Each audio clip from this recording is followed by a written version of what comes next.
अस्सलाम वालेकुम स्टूडेंट्स। आज सेशन हम करेंगे बेसिकली आइल्स बुक 11 है, टेस्ट 3 है, इसका पैसेज नंबर 3 है। इसका टाइटल है preface to how the other half thinks, adventurers in mathematical reasoning. मैं फिर बताऊं कि इसकी उर्दू और या हिंदी ट्रांसलेशन होगी, और उसमें ये कि यू विल अंडरस्टैंड कि what is written in the passage. Most students they hardly predict, they hardly understand the meaning or I mean what is written in the passage. So it this way, in this way, first they understand and then they will be able to answer the questions. So slowly and gradually they keep on learning, and without taking any assistance, after some time they will be able to attend the passage. So this is the core reason behind doing all these kind of activities.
जी, सो अच्छा जी, start करते हैं जी। लेकिन इससे पहले थोड़े से आप words की मीनिंग भी देख लें, जो कि हम पॉसिबली इस पैसेज में डिस्कस करेंगे। पैसेज का जो टाइटल है दैट इज प्रीफेस टू।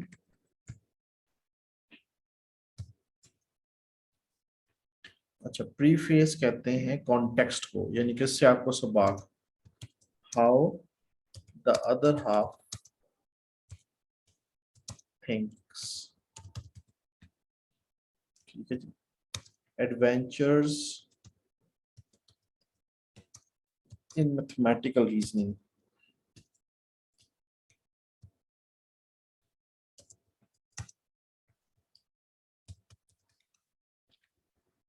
ये डॉक्यूमेंट भी आपको मिल जाएगा, मैं लिंक सेंड कर दूंगा, आप उसके थ्रू ये डॉक्यूमेंट हासिल कर लीजिएगा, जहाँ पे हम इसके मीनिंग्स को लिखा हुआ हमने। तो पहला जी, स्पेक्टेटर्स। स्पेक्टेटर्स कहते हैं उर्दू में इसको तमाशाई कहते हैं। स्पेक्टेटर्स कहते हैं वो लोग जो कि किसी चीज को देख रहे हो, कोई चीज देख रहे हो, कोई ड्रामा देख रहे हो। ऑडियंस को भी कहा जाता है।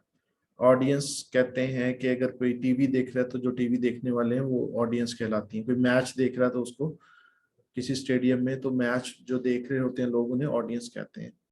प्रीफेस है, मैंने भी आपको बताया किस कॉन्टेक्स्ट की हम बात करें। एडवेंचर, एडवेंचर मुहिम जोई को कहते हैं जी। मिस एडवेंचर, एडवेंचर या मिस एडवेंचर से बाज रहे हैं।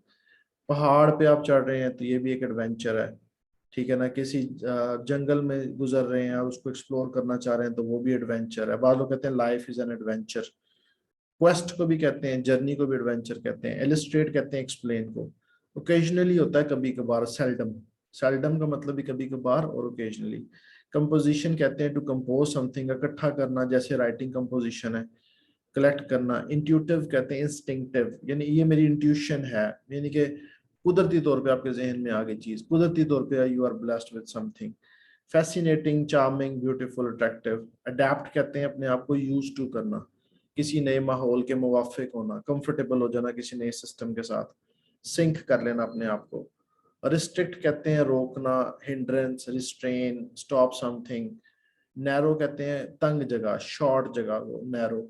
साइट कहते हैं रेफरेंस देना, यानी कि साइटेशन ये है या साइटिंग ये है कि जब आप, जो स्कॉलर्स हैं, इंटेलेक्चुअल्स हैं, बताते हैं कि ये बात कहाँ से पिक की गई। टेंटलाइज कहते हैं टीज करना, किसी को टॉर्चर करना, मजाक उड़ाना किसी का। ठीक है, उसको टेंटलाइज कहते हैं। सब एटॉमिक का, वैसे तो ये फिजिक्स का वर्ड है एटॉमिक, सब एटॉमिक लेवल, आप इसको यूं समझें कि बहुत छोटा हिस्सा किसी चीज का। सस्टेन, अंडरगो, सफर, स्ट्रेंथन, फिजिकली सस्टेन। सस्टेनेबिलिटी भी कहा जाता है। अनप्लेजेंट, बुरा, अगली, इरिटेटिंग, जिससे आप तंग आ जाएं। एफिशनाडो कहते हैं बहुत ज्यादा इंटेलिजेंट हो, स्किलफुल हो, नर्ड हो, ठीक है ना। प्रिसाइज कहते हैं टू द पॉइंट और कंसाइज। टेस्टिमोनियल्स कहते हैं अप्रिसिएशंस।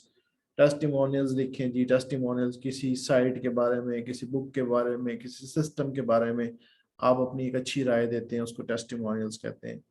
डिलाइट कहते हैं खुशी को, हैप्पीनेस को। अनएंटिसिपेटेड, एंटिसिपेट कहते हैं कि जिसको आप एक्सपेक्ट कर रहे हैं, एंटिसिपेटेड रिजल्ट्स। तो अनएंटिसिपेटेड हैं जो आप एक्सपेक्ट नहीं कर रहे, सरप्राइजिंग। ये 21 वर्ड्स हैं, इसके अलावा भी कुछ हो सकते हैं। वोकेबलरी को इम्प्रूव करना बहुत इंपॉर्टेंट है, इसके बगैर फिर आप आगे नहीं चल पाएंगे। जैसे जैसे आपकी वोकेबलरी बेहतर होती जाएगी तो आपके आगे पैसेजेस आसान होते जाएंगे। चलें जी, शुरू करते हैं आज के सेशन को और ट्रांसलेशन पे आते हैं। फिर आपको मैं ये तरीका भी बताऊंगा कि किस तरह इसको अटेम्प्ट करना है। अच्छा, एक चीज आप लाजमी करें कि जब आप रीडिंग भी करें, ट्रांसलेशन से पहले ना एक दफा क्वेश्चन जरूर सारे पढ़ लें। और यहाँ पे देखें इनकी टाइप्स क्या हैं। ये एमसीक्यूज हैं। किसी किताब के रेफरेंस के बारे में बात की जाए, आप जहन जब हम पढ़ रहे होंगे तो आपने इस बारे में सोचना है। ये कोई लैक ऑफ मैथमेटिकल नॉलेज हो, जहाँ पे lacking कर रहे हो। Personal examples of being helped by mathematics, examples of people who each had abilities that seemed incompatible। इसमें ये है कि एक पैराग्राफ पढ़ेंगे आप और उसके बाद देखेंगे इसमें से कौन सी बात इसमें मौजूद है। इस बात को नहीं ढूंढना आपने, एक पैराग्राफ पहले पढ़ना है, उसमें से देखना है कि इसमें से कौन सी बात है। नीचे भी आके देख लें। 35 to onward, fill in the blanks है। Some areas of both music and mathematics are suitable। तो जहाँ म्यूजिक और मैथमेटिक्स के एरियाज की बात हो रही है, वो किस चीज के लिए सूट करते हैं, किसको नहीं करते। हु इज आ डैश, ठीक है ना। अब वो आपने वहां से फिर आगे जो सारे क्वेश्चंस आ जाएंगे 40 तक, तो एमसीक्यूज है और फिल इन द ब्लैंक्स है। और मजीद इसके पीछे देखें कोई और क्वेश्चंस तो नहीं दिए हुए, नहीं जी। चलें जी, कहते हैं occasionally in some difficult musical compositions there are beautiful but easy parts. कहता है कि कभी कभार किसी मुश्किल म्यूजिकल कंपोजिशन में खूबसूरत लेकिन आसान पार्ट्स आते हैं, ऐसे हिस्से जो कि simple a beginner could play. आम छोटा सा बिगनर भी है, नया नया सीखने वाला, उसको भी वो प्ले कर सकता है। इसी तरीके से मैथमेटिक्स का भी बात होती है।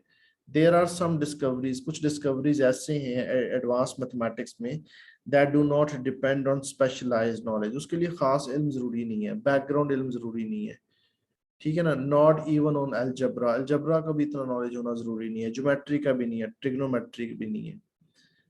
Instead they may involve at most a little arithmetic, थोड़ा सा अरिथमेटिक उसके अंदर होगा। तो हमें ये पता लगता है कि ये मैथमेटिक्स के डिफरेंट टाइप्स हैं, अलजबरा, ज्योमेट्री, ट्रिग्नोमेट्री, अरिथमेटिक। तो कहते हैं कुछ चीजें ऐसी आती हैं जैसे म्यूजिक में एक आम आदमी बजा सकता है बगैर कुछ स्पेशल नॉलेज लिए, इसी तरह मैथ को भी कर सकता है बगैर, जैसे कि चीजों को जमा करना, सम ऑफ टू ऑड नंबर्स को जमा करना, इवन नंबर को जमा करना, ठीक है ना। ये कॉमन सेंस के अंदर है। 2 + 2 4 होता है। 2 चेयर्स ये हैं, 2 चेयर्स और हैं तो कितनी हो जाएंगी, 4 है। एक निकाल दें तो कितनी हो जाएगी, 3 रह जाएंगी। इस तरह की बात की जा रही है। Each of 8 chapters in this book illustrate this phenomena. अब ये किताब है जिसके ऊपर इस पैराग्राफ से हमें पता लग रहा है कि ये कोई किताब है। कहते हैं जो 8 चैप्टर्स हैं इस किताब के अंदर, वो वजाहत करते हैं इस फिनोमेना की। Anyone can understand every step in the reasoning। कोई भी बंदा सारे स्टेप्स जो है ना रीजनिंग के साथ अंडरस्टैंड कर सकता है। The thinking in each chapter uses at most only elementary arithmetic. Basic चीजों का आपको पता हो तो हर चैप्टर जो है वो आप कर सकते हैं, और बाज का इससे भी ज्यादा। Thus all readers will have to chance to participate in a mathematical experience। तो इस तरह का हर बंदा जो आम सतही नॉलेज भी रखता है वो मैथ का एक्सपीरियंस ले सकता है, अप्रिशिएट कर सकता है उसको, और उसकी ब्यूटी को भी अप्रिशिएट कर सकता है। And to become familiar with this logical, और उसके अंदर जो लॉजिकल चीजें हैं yet intuitive style of thinking, उसको भी अप्रिशिएट कर सकता है। क्या इंट्यूटिव का मतलब है जो जिबिल्लत है आपकी, इंस्टिंक्टिव है, अभी हमने डिस्कस भी किया ये वर्ड। इंट्यूटिव है कि जो कि हमें कुदरती तौर पे कोई चीज वदीयत की जाती है, अल्लाह ताला की तरफ से हमें मिलती है। बी पैराग्राफ पे आ जाए। मेरा एक पर्पस इस किताब को लिखने का ये है, is to give reader who have not had the opportunity to see and enjoy real mathematics. अच्छा जी, वन ऑफ माय पर्पसेस, एक मेरा पर्पस इस किताब को लिखने का ये है कि मैं रीडर्स को, जो कि जिन्हें अपॉर्चुनिटी नहीं मिलती, उन्हें अपॉर्चुनिटी दी जाए कि वो देखें और एंजॉय करें जो हकीकी मैथमेटिक्स है उसको, और उन्हें चांस दिया जाए कि वो अप्रिशिएट करें मैथमेटिकल वे ऑफ थिंकिंग को, दो दो चार वाली जो थिंकिंग है उसको वो अप्रिशिएट करें, यानी कि बेसिकली एंजॉय करें। I want to reveal not only some of these the fascinating discoveries, मैं ये चाहता हूं कि ना सिर्फ ऐसी डिस्कवरीज को सामने लाया जाए, रिवील का वर्ड भी अगर नहीं लिखा लिख लें, इसका मतलब है राज से पर्दा उठाना, डिस्क्लोज करना, but more importantly the reasoning behind them, और ये भी कि उसके पीछे रीजन क्या है। अच्छा, इन दैट रिस्पेक्ट ये लिख लें अपने पास, in this context, in that respect writing के लिए आपके काम आएगा। This book differs from most books on mathematics written for the general public. ये किताब मैथ की, ये मैथमेटिक्स की दूसरी किताबों से मुख्तलिफ है जो कि आम लोगों के लिए लिखी जाती है। Some presents the lives of colourful mathematicians, कुछ किताबें क्या करती हैं कि जिंदगी के बारे में बताती हैं जो अहम इंपॉर्टेंट सेलिब्रिटीज हैं, मैथमेटिशियंस हैं, उनके बारे में, और अदर्स डिस्क्राइब करती हैं इंपॉर्टेंट एप्लीकेशन के उसको यूज कैसे कर सकते हैं। Yet others go to mathematical procedures, और कुछ जो उनसी ऐसी भी हैं जो मैथमेटिकल प्रोसीजर्स के बारे में बात करती हैं, बट एज्यूम, लेकिन फर्ज करें that the reader is adapt in using algebra. अच्छा जी, ये ADAPT है या ADEPT है? एक सेकंड जी, एक नया वर्ड आया है, जरा इसको देख लें इससे पहले हम आगे जाएं।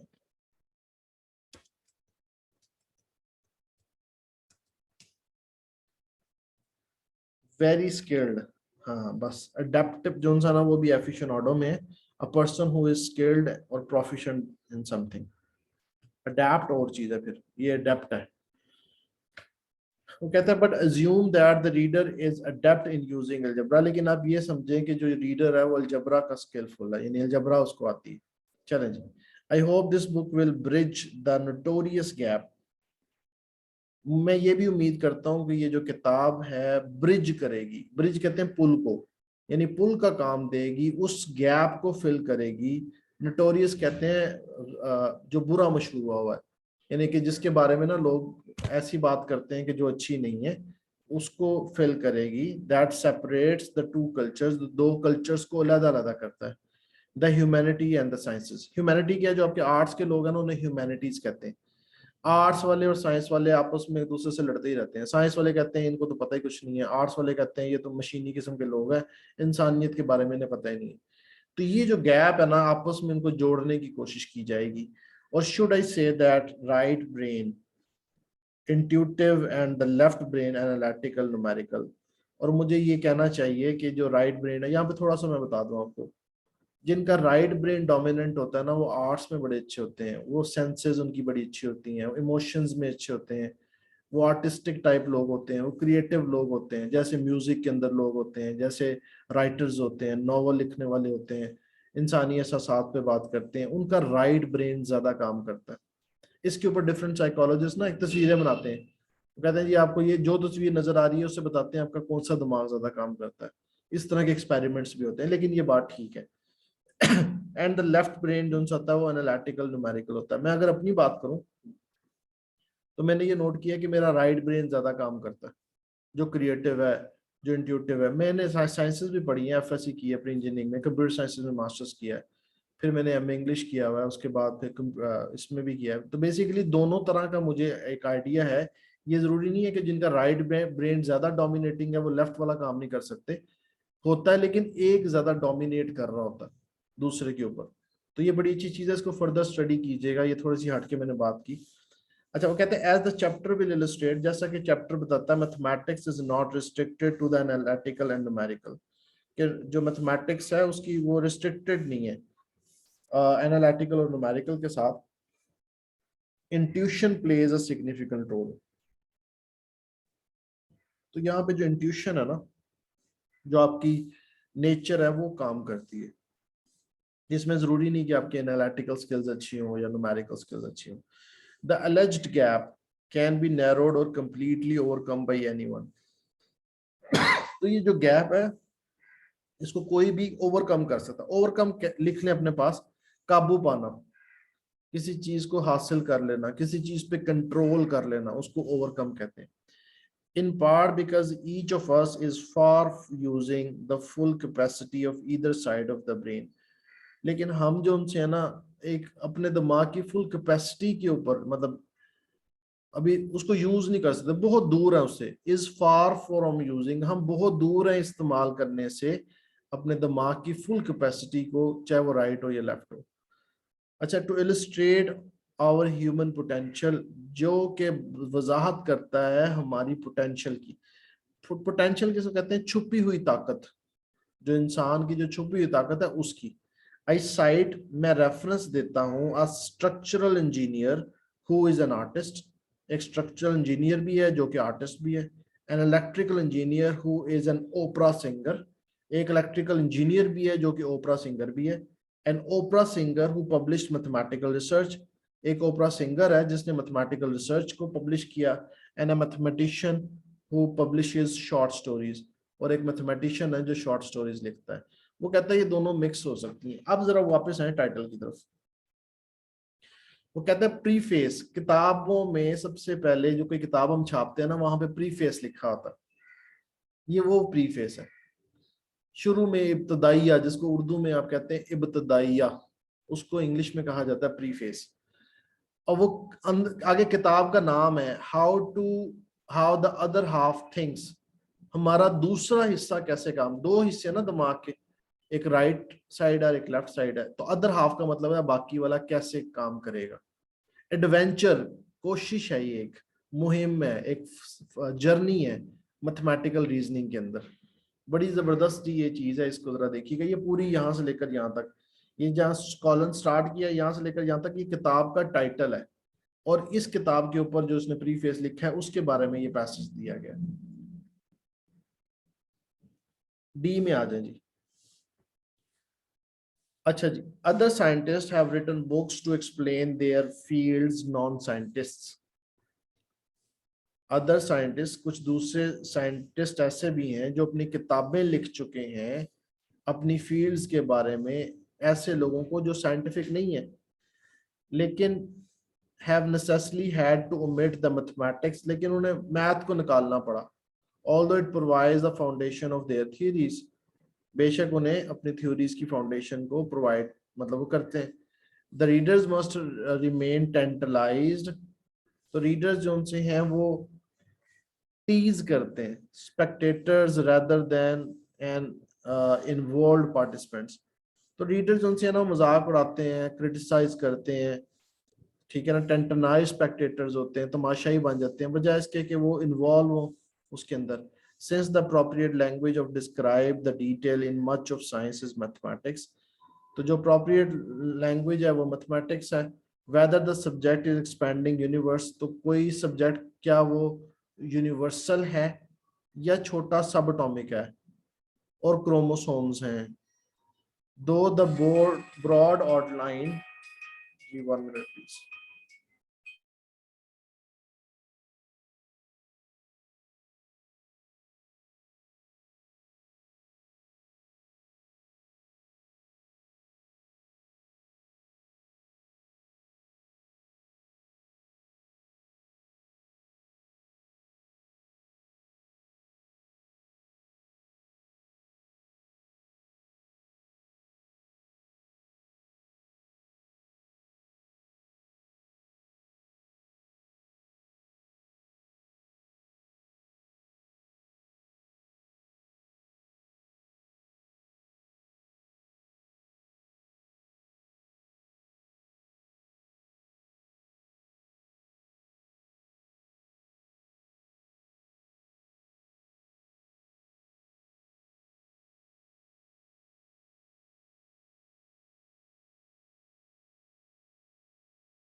जी स्टूडेंट्स, बस 1 मिनट मुझे दें, हम वापस आते हैं अपने इसके ऊपर।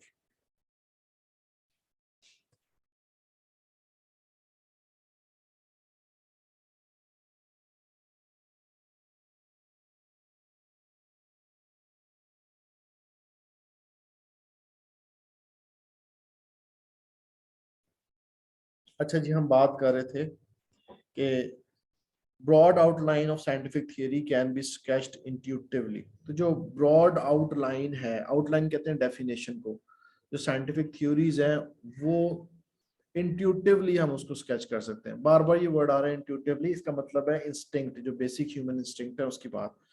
When a part of the physical universe is finally understood, जब फिजिकल यूनिवर्स को आप समझ जाते हैं। इट्स अच्छा, ये पैराग्राफ थोड़ा सा ना कॉम्प्लेक्स है समझने में, तो इसको 2 से 3 दफा मतलब पढ़िएगा। कॉम्प्लेक्स क्या है, उसमें कुछ वर्ड्स लॉन्ग सेंटेंसेस यूज किए गए हैं। मैं थोड़ा सा फिर आपको बता देता हूँ, सुन लें। Other scientists have written books to explain their fields to non-scientists. जो दूसरे साइंसदान है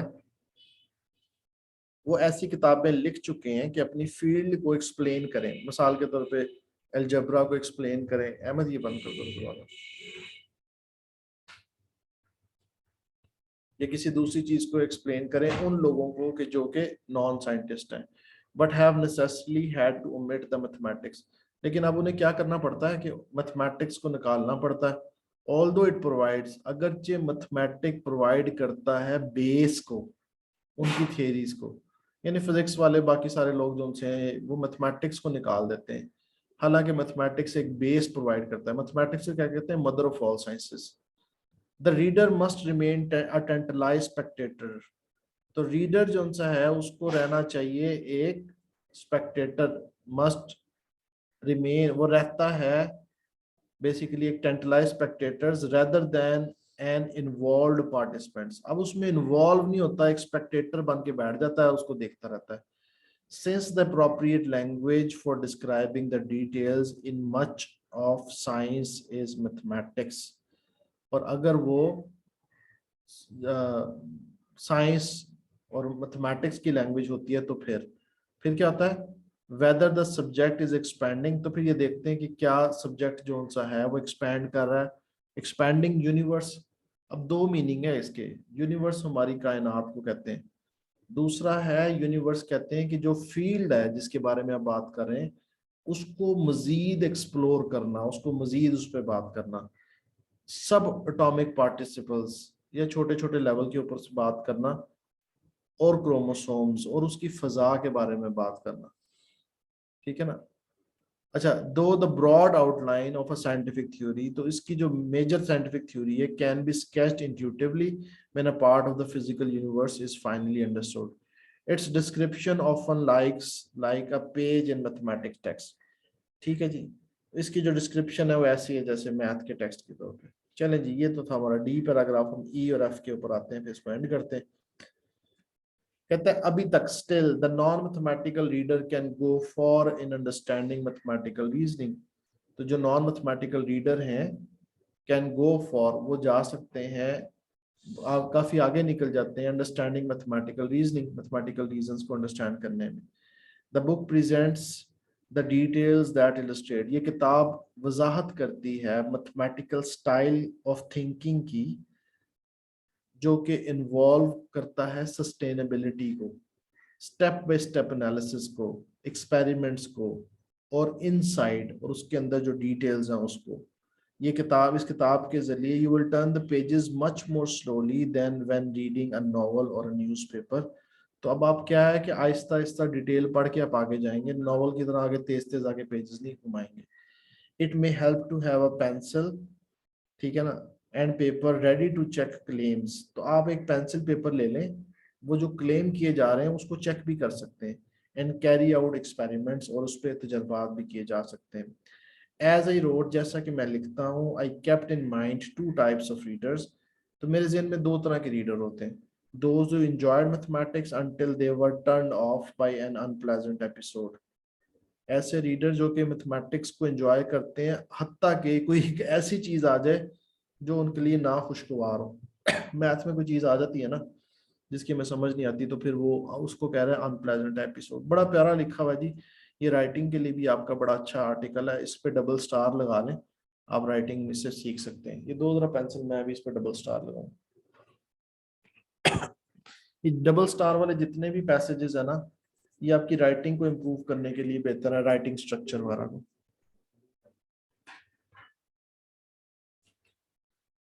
अच्छा जी, एज आई रोट, उसके बाद हो गया जी, एपिसोड की बात हो रही थी, usually around the 5th grade and mathematics एफिशिएंटोस।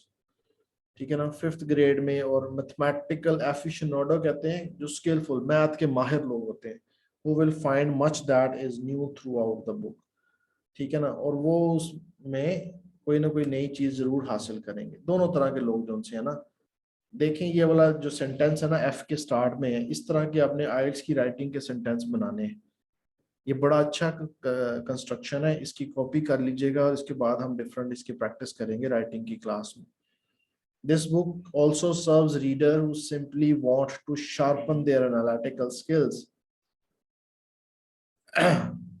ऐसे रीडर्स जो अपनी एनालिटिकल स्किल को शार्प करना चाहते हैं, ये उसमें भी हेल्पफुल है। Many careers such as law and medicine, जो लॉ के लोग हैं, मेडिसिन के लोग हैं, require extended precise analysis। जिन्हें ज्यादा प्रिसाइज एनालिसिस चाहिए, उनके लिए भी हेल्पफुल है। हर चैप्टर ऑफर करता है practice in following a sustained and closely argued line of thought.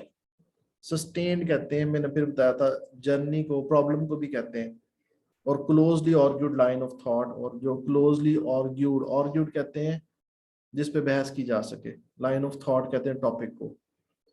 That mathematics can develop this skill is shown by these two testimonials। अब ये दो टेस्टिमोनियल्स हैं जी जो इसमें बताए गए हैं, क्या है जी, नीचे आएंगे पैराग्राफ के अंदर। A physician wrote, एक फिजिक्स का बंदा लिखता है कि the discipline of analytical thought process in mathematics prepared me extremely well for medical school। कि जो एनालिटिकल थॉट प्रोसेस है मैथ के अंदर, उसने मुझे मेडिकल स्कूल में बड़ा बेहतर कर दिया। In medicine, one is faced with a problem which must be thoroughly analyzed before a solution can be found। Medicine के अंदर वन इज फेस्ड, एक बंदा फेस करता है ऐसी प्रॉब्लम को, which must be thoroughly analyse, जिसको बहुत डिटेल में एनालिसिस करना पड़ता है, जिसके ऊपर बहुत डिटेल में एनालिसिस करना बहुत जरूरी है। मस्ट का वर्ड जहां पे आएगा ना, इसका मतलब बहुत जरूरी है। Can be found, the process is similar doing mathematics, ये ऐसी है जैसे आप मैथमेटिक्स कर रहे हैं। अब दूसरा क्या कहता है, lawyer, lawyer made the same report point, although I had no background in law, not even political science of course, I did well at one of the best law schools। कहता है मुझे बेसिकली बहुत ज्यादा मेरी कोई background नहीं है, background क्या, माँ बाप ये वो सारे मेरे कोई लॉयर्स वगैरह नहीं थे, और ना मैं कोई पॉलिटिकल साइंस कोर्स वगैरह मैंने किया, लेकिन मैंने एक अच्छे स्कूल से पढ़ा है। I attribute much of my success there to have learned। मैं बहुत ज्यादा अपनी जो सक्सेस है, जो वहां पे सक्सेस हुई है, उसको मैं कहता हूँ वो किस वजह से हुई है, through the study of mathematics, जो मैंने मैथ पढ़ा था और पर्टिकुलर थ्योरम्स पढ़े थे, थ्योरम्स को मैंने पढ़ा था, और एनालाइज कॉम्प्लिकेटेड प्रिंसिपल्स, और कॉम्प्लिकेटेड प्रिंसिपल्स को का एनालिसिस किया था। इस वजह से मैं कहता हूँ कि मैं बहुत ज्यादा कामयाब हो गया। Lawyers who have studied mathematics, ऐसे लॉयर्स जिन्होंने मैथ पढ़ा हो, can master the legal principles in a way that most others cannot। तो वो लीगल प्रिंसिपल्स को, असूलों को समझ सकते हैं, उस पर अपने कमांड हासिल कर सकते हैं, दूसरे लोग जो कि नहीं कर सकते, उन पे उन्हें बर्तरी मिल जाती है। I hope you will share my delight in watching as simple. मैं उम्मीद करता हूँ कि आप मेरी खुशी को, ठीक है ना, शेयर करेंगे। इवन नाइव, नाइव कहते हैं जिसको कुछ पता ना हो, इतना ज्यादा इंफॉर्मेशन ना हो, ये स्किलफुल का ऑपोजिट है। Questions lead to remarkable solutions, और क्वेश्चन जो है वो रिमार्केबल सॉल्यूशन की तरफ ले जाते हैं। And purely theoretical discoveries find, और जो थ्योरेटिकल डिस्कवरीज हैं वो फाइंड अनएंटिसिपेटेड एप्लीकेशन, वो सरप्राइजिंग एप्लीकेशंस की को हासिल करने में हमें हेल्प करती हैं। ये जी ट्रांसलेशन थी आज की इस पैसेज की।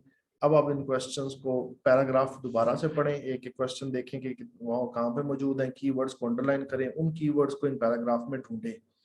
जो कीवर्ड आपको मिल जाए तो समझें कि आंसर उसका वहाँ पे मौजूद है। इसी तरीके से आप नीचे फिल इन द ब्लैंक्स को अटेम्प्ट करें। Thank you so much. Allah Hafiz.